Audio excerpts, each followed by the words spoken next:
Aušana, tapošana, pērļošana un citi senie rokdarbi nav tikai vēstures liecība. Interese par senajām prasmēm pieaug un amatniecības centru durvis aizvien biežāk ver gan mātes, gan meitas. Pagājušajā gadā Jelgavas novadā Latvijas-Lietuvas pārobežu projektā izveidoti 4 amatniecības centri. Centrs Liubērses pagastā veidojies cieši saplūstot kopā ar Lietišķās mākslas studiju. Sievām tas nozīmē iespēju vēl vairāk papildināt zināšanu pūru, jo līdztekus aušanai apgūt arī citi senie rokdarbi. Šajā centrā tiek rīkot arī tādi tematiskas nodarbības.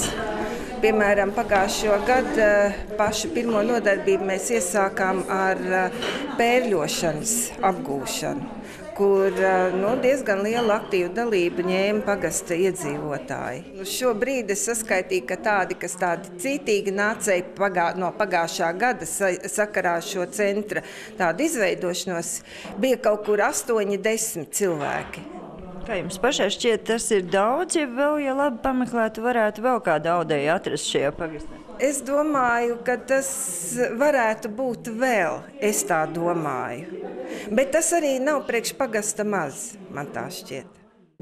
Eiropas sadarbības dienā, kas iezīmē arī jaunās sezonas uzsākšanu, amatniecības centros tika organizēts atvērto durvju dienas. Liubērzei interesentu netrūka un acis smirdzēja visiem. Pirmkārt, es gribēju teikt, ka ļoti interesanti. Es nebiju redzējusi, ka krellītēs tiek kaut kas ielikts iekšā, kā šajā variantā bija pogas un tā kā pītas vai, nekad tādu nebija redzējusi iepriekš. Interesants. Gunitai bija iespēja pirmoreiz izjust arī steļu maģisko valdzinājumu. Tas nesot viegli, bet iespējams kādreiz šo prasmi arī saņemšoties apgūt. Bet tiem, kuri jau saslimuši ar aušanas slimību, dažkārt ar vienām stelēm ir pat par maz. Tā Svetlanai iesāktie darbi ir gan lielajās, gan mazajās stelēs. Atkarīgi no tā, kādas man garas stāvoklis. Citreiz es ļoti gribu aust jostu, tāpēc, ka tur vajag uzlasīt rakstu. Citreiz es audu galdautu. Pateikt, pirmoreiz tas bija sen jau, tad, kad man bija varbūt kaut kur 4 gadi, tad, kad es pie tantes apsēžas pie stelēm, bet es tur neko nesaprotu, tāpēc es atnācu uz šejienu kaut kur 5 gadus atpakaļ.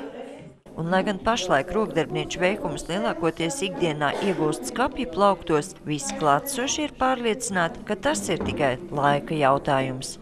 Es domāju, ka noteikti pienāks tāds laiks, ka viņi būs cieņā, jo, piemēram, mani bērni ļoti draudzējas ar tautas elementiem un tautas josta tā jau ir svēta lieta un gultas pārklājas tautiskais, tas arī ir pilnīgi.